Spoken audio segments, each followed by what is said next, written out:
I don't think it's about quality of match.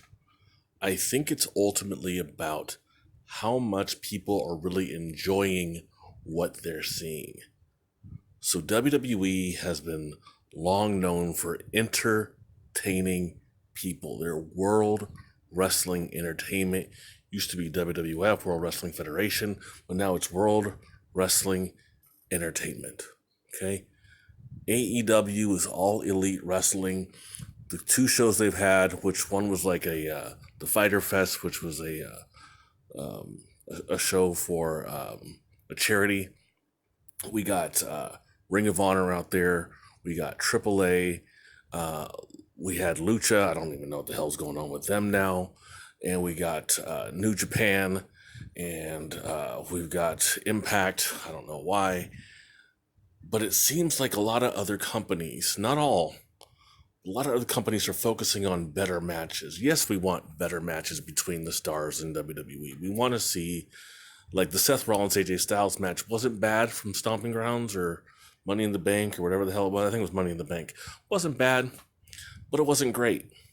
It's not something I'm going to remember 20 years from now because it didn't have, to me, anything that really stood out antics wise or otherwise. There are matches WWE has had with Seth or with AJ over the years, or other wrestlers really for that matter, that really stick out. Like, I don't remember too much of the Roman Reigns versus Sheamus match. It was on my birthday in like 2015. Yeah, I think it was 2015, where Sheamus lost to Roman and Roman punched Vince and Sheamus got pinned by Roman, thus making Roman the world champion.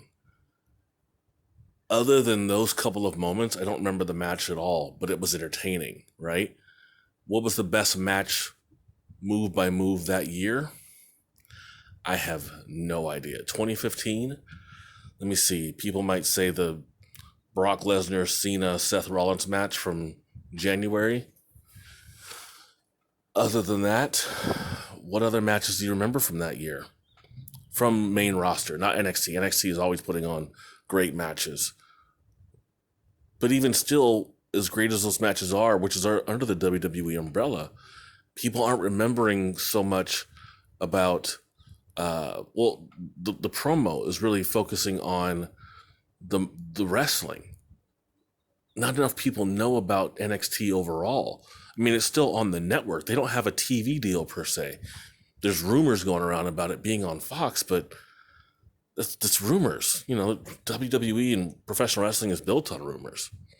All those interviews in the 1980s and 90s and stuff, it was made up. Shit didn't really happen. It was made up. But as great as NXT wrestling is, Ciampa, Gargano, Nakamura versus Zayn, Nakamura versus Joe, that rivalry, all types of matches like that. American Alpha versus Revival. Some of the greatest matches I've ever seen have happened in NXT over the last 4 or 5 years. And I mean that. And I'm 41 years old.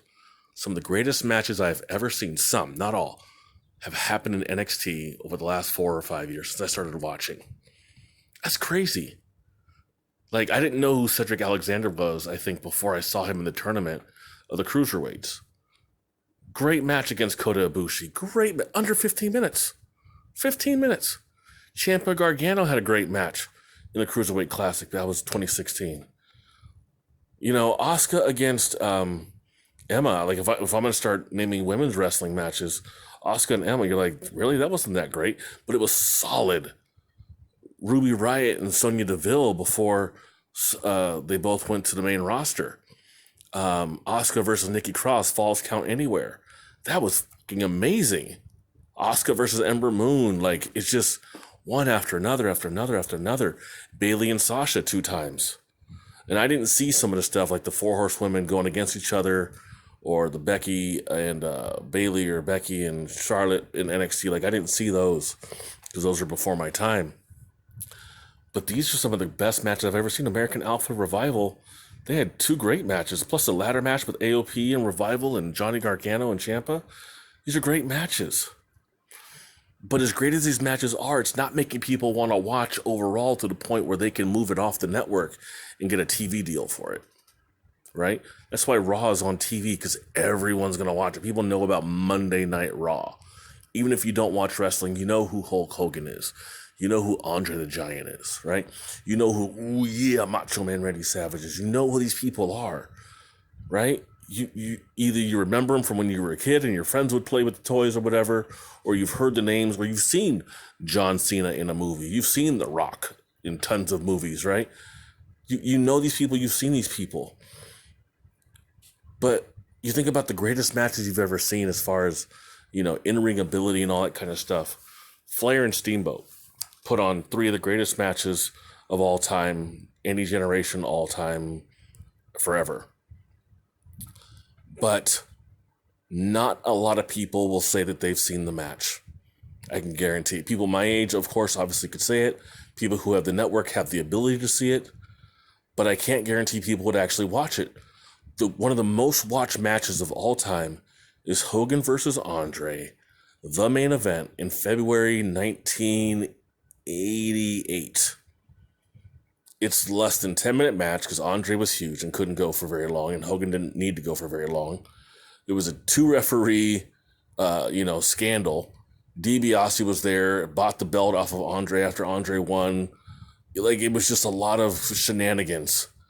And is the most watched match, at least at that time, and for a number of years. It might have lost but it held that number for a long, long time. But it's super popular. But it wasn't a great match to watch in terms of in-ring ability. I mean, it's Hulk Hogan. You're going to get eye rakes, eye pokes, punches, kicks, shoulder blocks, body slam attempts. And it's Andre. What are you going to get? Him using his butt against Hogan in the corner. You're going to get some chops, headbutts, chokes, choking with the... I think I've named every move that these guys do. And that's just how the matches go. But it was entertaining because of everything that happened because of it, in it, right? I remember watching Macho Man and Honky Tonk Man. I think it was a Saturday Night's Main Event in 88, maybe 89. Macho didn't have the championship. He was it was 88 because he was going after the championship, I believe. Or maybe it was 87, whatever, shut up. Anyway, it was 87. But this was the one that was so memorable, not because of the in-ring ability, but Macho could obviously put on a great match. He has one of the greatest matches of all time with Steamboat. Steamboat's name's mentioned again. Here we go. But with that being said, the match is memorable because Jimmy Hart got involved with all his antics. Miss Elizabeth got involved. She got pushed down by the Hart Foundation and Honky. There was a guitar involved.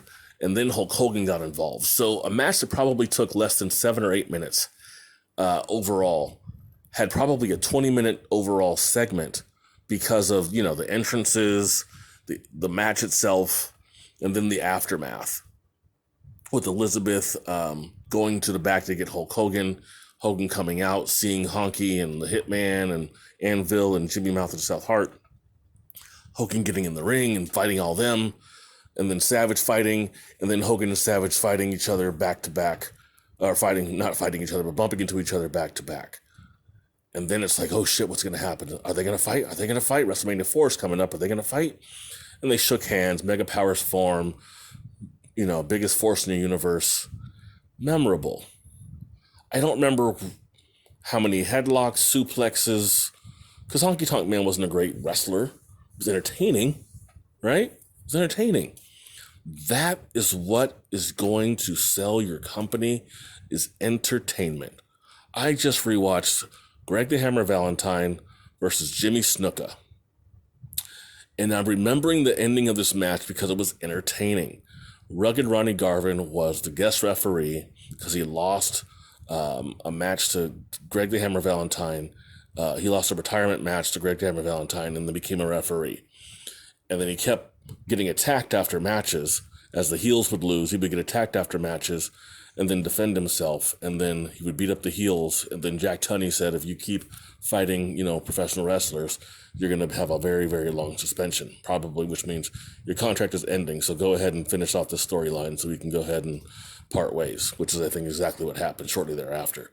So anyway, in this match, Hammer, Snuka, I don't remember anything about the match other than at some point, Hammer and Garvin start arguing face to face.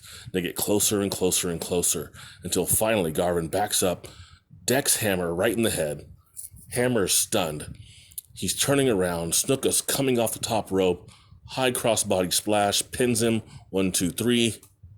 That's the end of the match. Funny thing is, as I'm watching it, I didn't remember until I started seeing things happen. Because as soon as Garvin hit Hammer Valentine, I was like, oh, that's right. He turns around, stunned, waiting, and then Snuka pins him, and then the match is over. I was like, oh, yeah. Entertaining. Entertainment is what's going to make these matches get remembered so much. The greatest matches I've ever seen, I don't remember how they end. Not because I don't care, but it's just, I mean, I remember the Steamboat Savage match, WrestleMania 3, Inside Cradle won the match.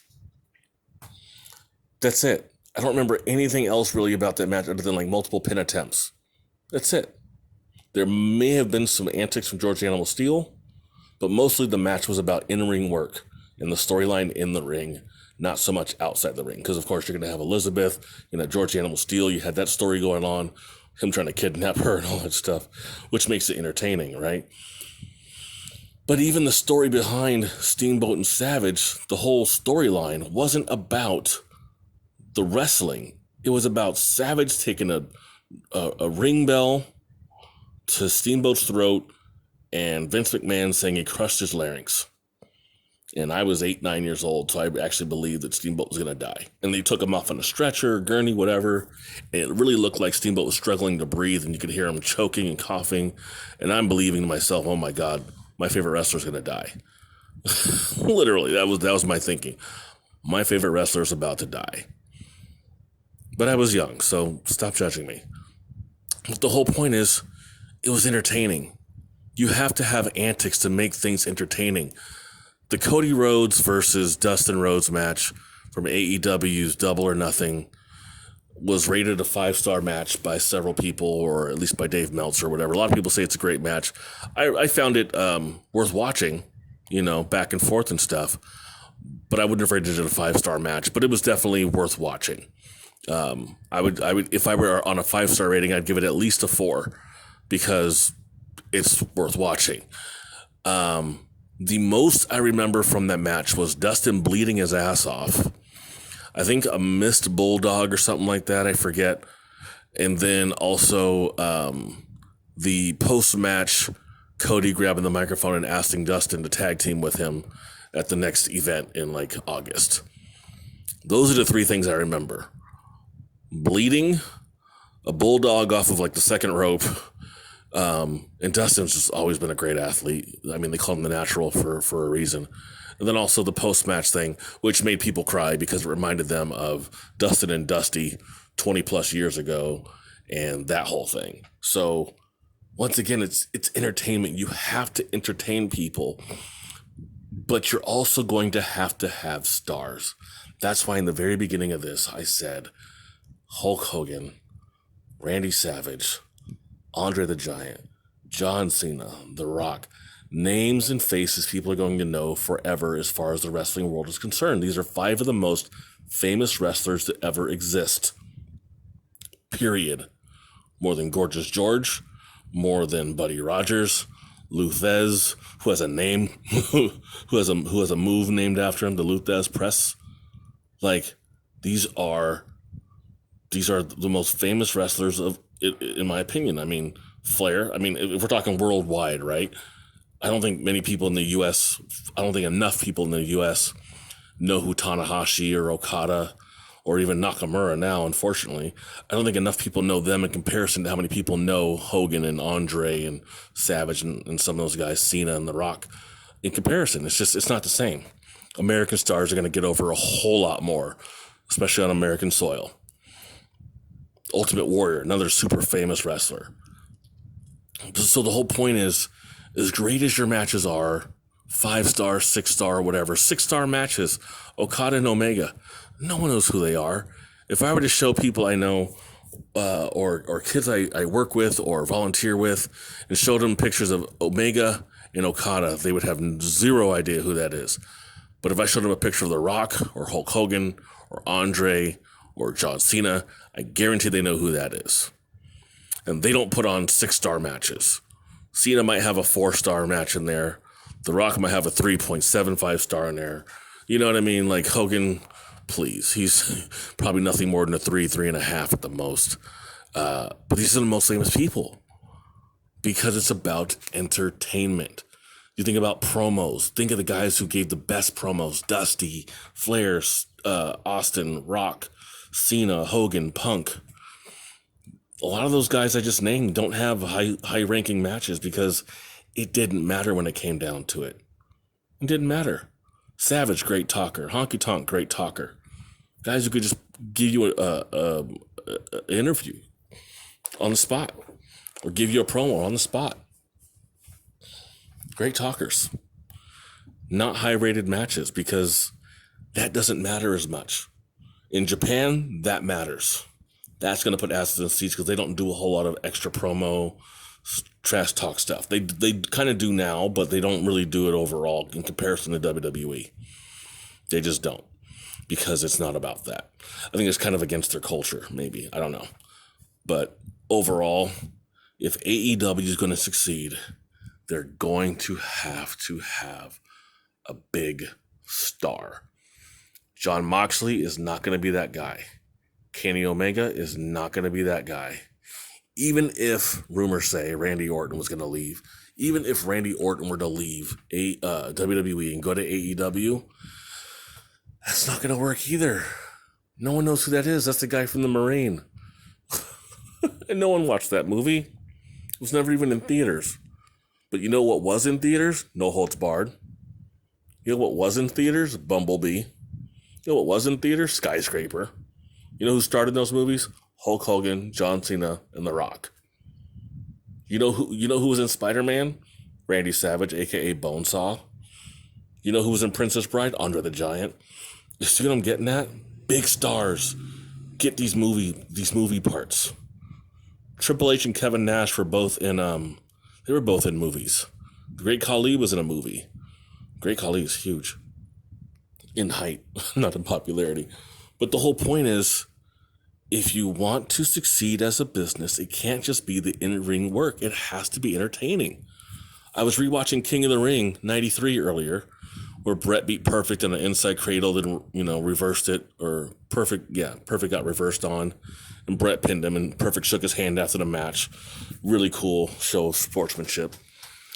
But after Bret Hart won the King of the Ring, he pinned Bam Bam Bigelow on a victory roll. Thank you, Jim Ross, for telling me what that was, because I didn't know. He gets his crown, gets his scepter, gets his robe, whatever. And Jerry Lawler comes out, blah, blah, blah. Jerry Lawler's King Jerry Lawler. I think that's what he's known for. And he comes out and he's challenging Bret Hart, and Bret re-challenges him, kind of just like, the only thing you're the king of is Burger King. And he starts chanting, Burger King, Burger King, Burger King. That is so stupid. As soon as he said that, I forgot that even happened. But as soon as he said that, I thought, suffer and succotash. When Roman said that about Sheamus, corny. But it makes things memorable. Because I don't know anything else that happened in the promo with Roman and Sheamus and suffer and succotash. But I do remember suffer and succotash. Stupid. But just because I'm not entertained by it doesn't mean someone else is not. Right? I'm not the gold standard for entertainment in America. Not by the least, because I watch Family Guy and not enough people I know do. But Burger King, that's corny and cringy. That's not going to work, 26 years later. It's not going to work. It's not going to fly. No one wants to hear that shit. But back then it was entertaining. People were chanting Burger King, Burger King. So stupid. But it has to be entertaining, not just in the ring and the match itself, but it has to be entertaining to make people want to come see as far as the antics. I remember after the Steiners beat, I think the Nasty Boys, Halloween Havoc 1990, I'm sure it was just an impactful match with suplexes and clotheslines and all. I can see them in my head right now as we speak. But I don't know how the match actually ended. I think it was probably the Steiner's finish, where they put one person on their shoulders. Rick put someone on the shoulders, and then Scott comes off. No, Scott put someone on the shoulders, and then Rick comes off with a bulldog, and that's their move. That's their finishing move. But after the match, they're giving the interview. I forget who they're talking to. They might be talking to. No, it wasn't Mean Gene. Mean Gene wasn't there yet. They were talking to somebody, and all of a sudden, these vendors come up selling popcorn and stuff. And who is it? It's the Nasty Boys who just lost the match. They start attacking the Steiner brothers right there with the. It's so funny because it's just a little stupid and corny, like, oh yeah, we're just selling stuff. Oh yeah, we're actually attacking you because they're obviously wearing the same shit. You could tell it's them. You know what I mean? But it's just the whole point is that's what I remember. It's entertaining. You have to be entertained. How much do you remember from the Hogan Andre match from WrestleMania 3? The slam Hogan went for.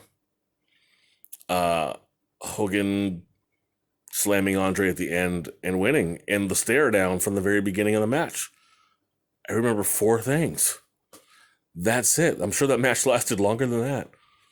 I remember 4 things because it was good storytelling, but it was also the promo before that where Andre and Hogan were on Piper's Pit, and Hogan got this huge trophy. Andre got this little trophy for being undefeated for 15 years, which I actually looked into and was kind of accurate.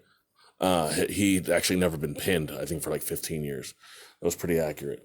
And then the next week, Andre comes out with Bobby Heenan. And Hogan's shocked, like, what are you doing? Why are you hanging out with this guy? Blah, blah, blah, blah. And then Andre snatches Hogan's gold chain and rips his shirt. End of Hulkamania. Drops his chain. Hogan's chest is bleeding. It looked like black blood. I remember saying that a lot when I was a kid. Oh, look, he's bleeding black blood. He's so hurt by Andre. It's not black blood. It was just the camera angle and the light in Hogan's glistening chest from all the oil and sweat. And he was actually bleeding. I think that's what it was. But yeah, so then they had the contract signing and like just all the stuff that led up to the match, to me, was far more memorable than the match itself because it's all about the E word, entertainment. And if people aren't entertained, they're not going to tune in. That's straight up. Look at Raw the last 6 months at least, maybe even the last few years. Look at how much the viewership of Raw has dropped off. People aren't entertained as much anymore, and so they stop watching. When people aren't watching your show, you're not going to make any money off of advertisements as much. You're not going to make any money off of viewership. Shit starts dropping. You got to start making changes. That's why people have. It's been released that Heyman and Bischoff are coming back to Raw and SmackDown. Are you kidding me? You've done such a piss poor job of running a company as far as entertaining people on a weekly basis. You have to bring in one guy that you've already hired. I mean, he's already worked there as your manager, and I'm sure he does maybe some booking or some producing. And then you got to put him in like an executive position because you're not good at what you're doing anymore. And then you got to get a guy who hasn't worked for your company in, let me see, what year is this, 2019?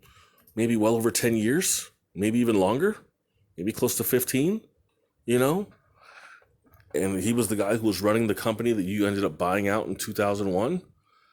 So people are super excited. Oh my God, it's going to change. And I guess Raw was good this past week. I didn't watch because I'm just like, why am I going to watch if it's just 1 week of good, wrestling and promos and stuff? I want to hear about it when it's been about end of August. Or maybe going into SummerSlam, and might actually pay off. Might be worth watching going into SummerSlam because we got we have a pay-per-view next Sunday. That'll be Extreme Rules. Then we have a pay-per-view we'll have a pay-per-view in August. That'll be SummerSlam. So maybe I'll watch Raw from this past week. We'll see. But even still, the whole point is consistency and entertainment. If you are entertaining people consistently, they're not going to tune in. That's why when shows start off brand new, People tune in, they say, oh, I want to check out this show. And then after the first week, you see a significant drop off from first week viewership to week 2, 3, 4, 5, etc. And you start seeing, oh, well, it's not for everyone. Maybe it's not what people expected. Maybe it's too much. Maybe it's not enough. Whatever. It is what it is. But it's not for everyone. So you have to be consistent. You have to entertain people, because the viewership for Raw and SmackDown right now is nothing like it was in the early 2000s. Nothing. And it's not and there's a significant drop off from even 4 or 5 years ago when I started watching again. All of a sudden, like, it's just drop off. I've stopped watching Raw a number of times. And this might be the longest I've stopped watching Raw. It's probably been several months. And I still record it just in case, I change my mind and want to go back and watch an episode. But right now, I'm not watching. Oh, well, maybe I'll watch last week's, but they got to stay consistent. And the reason I'm saying that, not just for WWE's sake, but also because AEW, when they start their programming in the fall, I'm sure their first week is going to be, hey, everyone's tuning in. Boom, boom, boom, boom, boom. Look at these numbers. Hey, that's great. First week numbers, fresh out the gate.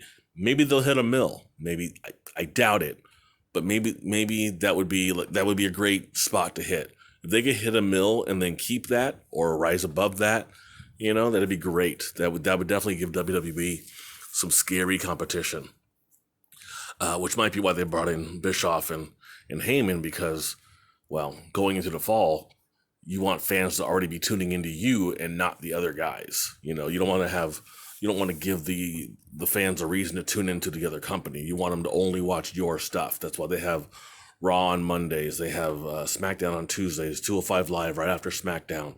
Wednesday night is NXT and NXT UK. And I don't know, maybe one day they'll start having a women's only night, maybe like once a month. I think they should have like an hour and a half, 2 hours of programming where it's just women's matches only. I think that'd be great, where it's NXT women, WWE, and WWE UK women. I would watch that. I'd love to see Charlotte against Rhea Ripley. I'd love to see Ruby Riott against what's her face, Toni Storm. Something, I think would be really exciting. They could do a lot of stuff with that. You can start to see finally the 4 horsewomen versus each other if they brought back Ronda for like an evening, to kind of main event an event. Charlotte versus Ronda again, just for the hell of it, just for the show. Not even about storyline etiquette, but just for the hell of it. I'd tune in. I'm already excited, and it's not even happening. But overall, AEW is going to have to compete with WWE by entertaining people more than just in the ring. They've got to have memorable stuff. Like there was the moment from Fyter Fest where, was it Darby Allin or some dude went for a back elbow and fell on the hardest part of the ring apron, and hit it pretty hard, but like that's memorable. Joey Janela and Dean Moxley and Jon Moxley having their hardcore match. So I guess there was some stuff people really liked from it. I didn't watch it because it's 2-3 hours of wrestling, and I really don't want to watch wrestling that much anymore. But the whole point is, if you want people to tune in, I'm going to say it again because they need to know this and y'all need to understand. If you want people to tune in, entertain them, you need a big star. Whether that star gets developed like a Goldberg or a Randy Orton or a John Cena, or they come in as a big star already from somewhere else. Whatever it is, you got to have a big star. When WCW brought over Hulk Hogan and brought over Savage, right? Nash and Hall when they'd been Razor Ramon and Diesel, like all these different things. Triple H became Triple H after he had already been terrorizing, and I think he was like Jean Paul in WCW, came over and became Hunter Hearst Helmsley, then eventually became Triple H, and then eventually the CEO or whatever the hell he is. But the whole thing is about entertainment and building stars and maintaining that star, means maintaining viewership. And if you can't do that, your company will fail. And if your company fails, it's because you weren't focused enough on entertaining people with stupid, hokey BS. I promise you, if you are doing stupid, hokey BS, people will turn in. And by the way, turn into me KJ from OC on Twitter, KJ from OC on Facebook, and I will see you. Oh, and KJ from OC on Instagram. Ha! I got all three. Got it? Get it? Great. Good. See ya.